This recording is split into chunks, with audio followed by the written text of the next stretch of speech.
স্মরণ শক্তি বৃদ্ধির জন্য কি করা দরকার? ছাত্রদের এই প্রশ্নটা সবচেয়ে বেশি থাকে। অবশ্য আজকাল ছাত্র বলে কোনো কথা নেই, সব বয়সের নারী পুরুষ আমাদের আজকাল কিছু মনে থাকে না।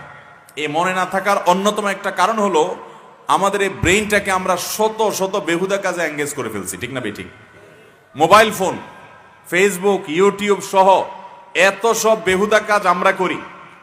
এক একজনের ফেসবুকে ফ্রেন্ড লিস্টে 5,000 মানুষ।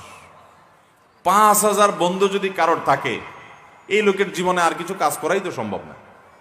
এই বন্ধুর হক আদায় করতে করতে তো শেষ।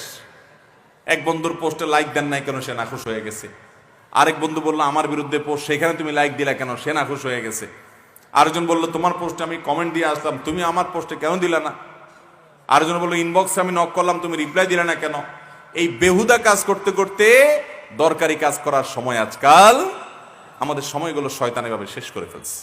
মোবাইল এবং ফেসবুককে যদি আপনি নিয়ন্ত্রণ করতে না পারেন, তাহলে এটা ব্যবহার করাই আপনার জন্য জায়েজ নাই।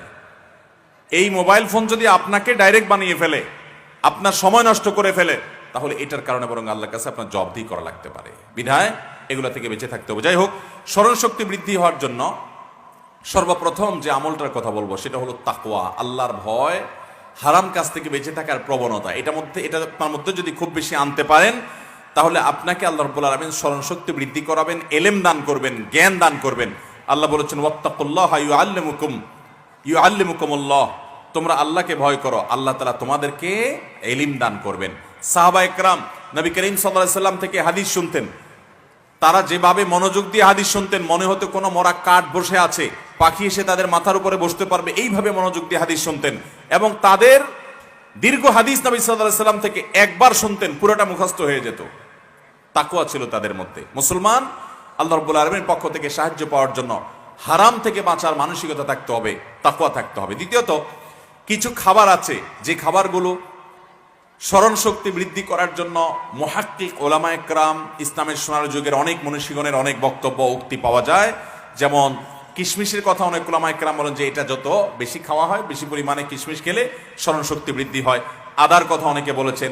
আধুনিক যুগে অনেক গবেষকরা গবেষণা করে অনেক খাবার বের করেছেন যে এই সমস্ত খাবারগুলো, এগুলোতে স্মরণ শক্তি বৃদ্ধি পায়। স্মরণ শক্তি বৃদ্ধির জন্য তৃতীয় আরেকটা গুরুত্বপূর্ণ বিষয় হলো সময় মতো ঘুমানো।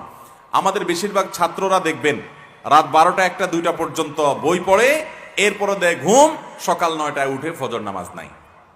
ঠিক না ভাই? ঠিক। এই যদি অবস্থা হয় তো আপনার স্মরণ শক্তি কোত্থেকে বাড়বে?